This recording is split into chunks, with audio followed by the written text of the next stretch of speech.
Detik-detik jatuhnya pemanggang sate viral di media sosial. Video itu diunggah salah satunya akun Instagram @memomedsos Senin 2 Januari 2022 bersumber dari rekaman CCTV.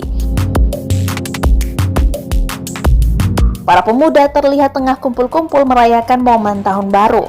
Tiba-tiba lewat seorang pemuda lainnya yang tak sengaja menyenggol pemanggang sate. Kejadian tak terduga pun terjadi.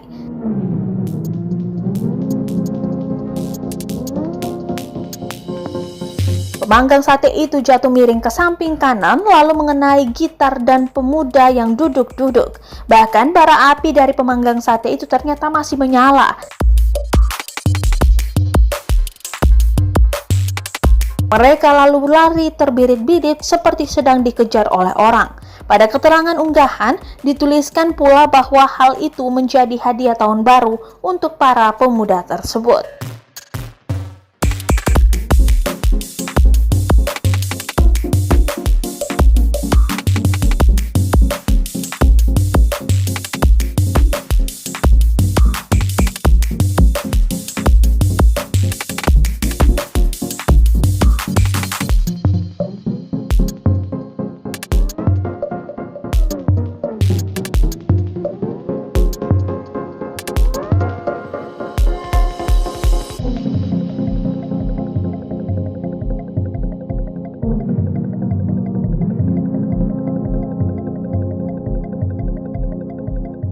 Terima kasih sudah nonton.